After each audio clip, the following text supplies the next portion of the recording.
I hjertet af Providence, Rode Island, har en historisk bygning fået et nyt liv på en uventet måde. Lear Arcade, det ældste indendørs shoppingcenter i USA, stod engang som et centralt knudepunkt i byens travle centrum. Over tid, ligesom mange andre indkøbscentre over hele landet, oplevede det en nedgang og blev til sidst helt tomt. Men i stedet for at lade denne arkitektoniske perle falde i forfald, så udvikler en mulighed for at omdanne det tomme rum til noget nyt. I dag huser bygningen 42 mikrolofts på de øverste etager, mens stueetagen stadig er hjemsted for butikker og restauranter. En af de nye beboere i dette omdannede rum er Amy Henjon, som har boet i bygningen i over 2,5 år.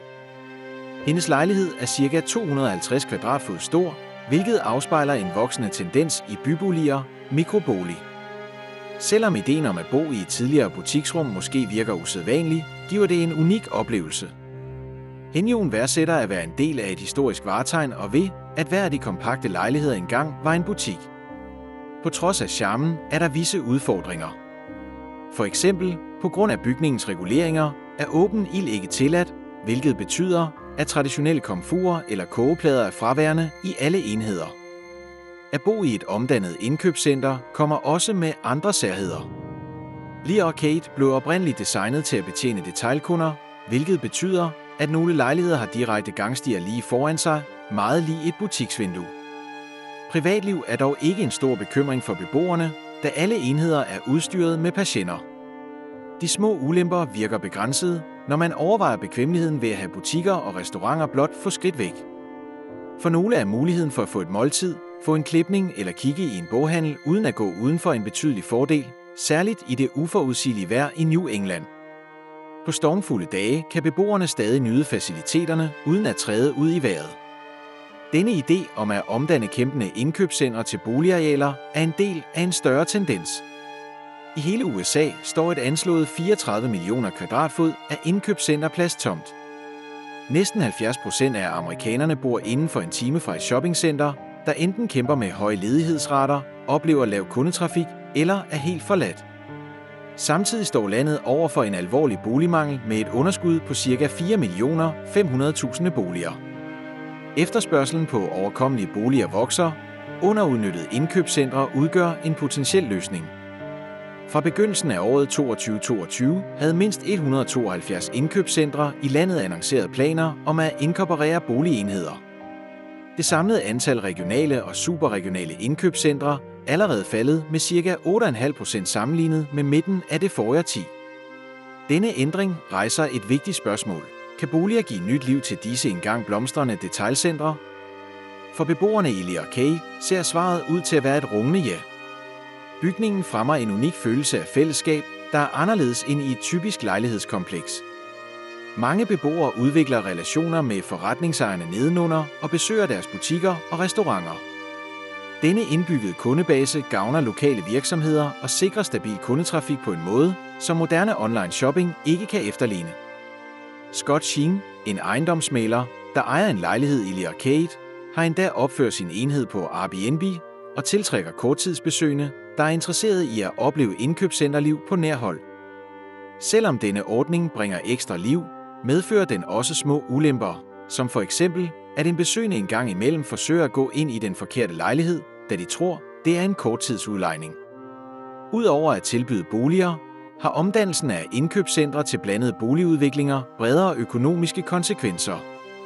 Indkøbscentre er mere end bare shoppingdestinationer. De fungerer som økonomiske motorer, der skaber beskæftigelse og skatteindtægter. I år 2020 bidrog shoppingcentre på tværs af landet med et anslået $400 milliarder i skatteindtægter. Når disse steder lukker, er de økonomiske virkninger betydelige. Lokale virksomheder kæmper, arbejdspladser forsvinder, og tomme bygninger bliver til ødelæggelser i deres samfund. For at forhindre dette fald er udviklere ved at omdanne tomme detailbutikker. Cirka 75% af de ombyggede indkøbscentre bruges nu til en kombination af boliger og kontorlokaler. Historisk set har store stormagasiner som Macy's og J.C. Penney været med til at etablere disse shoppingcentre, tiltrække kunder og fungere som detailhandelens magtcentre. Landskabet har dog ændret sig dramatisk.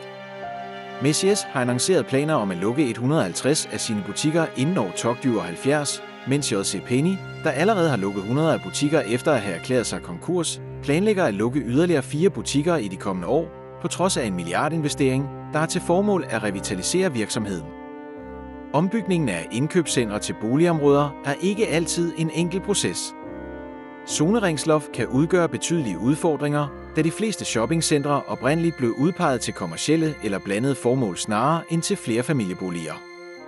Udviklere skal ofte navigere gennem komplekse godkendelsesprocesser, før de kan gå videre. Derudover er omdannelsen af disse rum ikke altid økonomisk rentabel.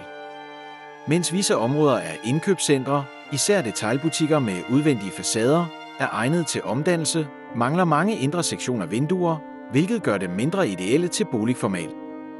Renoveringsomkostningerne varierer også meget og spænder fra et skøn på $200 per kvadratfod i den lavere ende til så meget som $800 eller mere per kvadratfod for mere komplekse projekter. På trods af disse udfordringer vinder ideen om boligprojekter i indkøbscentre frem. Nogle udviklere omdanner ikke kun tomme bygninger, men inkorporerer også boligprojekter sammen med stadig fungerende shoppingcentre. I Flatiron Crossing i Broomfield, Colorado, for eksempel, er nye boliger blevet integreret i det eksisterende indkøbscenterområde, forbundet med grønne områder og gangstier.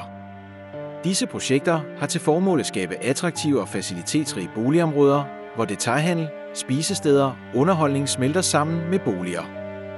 Ideen er enkel. Ved at omdanne indkøbscentre til steder, hvor folk kan bo, arbejde og socialisere, får disse tidligere forladte steder nyt formål. Beboere bringer konstant gangtrafik til lokale virksomheder og støtter restauranter, fitnesscentre og underholdningssteder.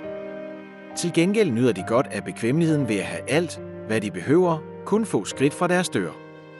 For mange ligger tiltrækningen ved at bo i en mikroloft i et historisk indkøbscenter i balancen mellem overkommelighed og livsstil.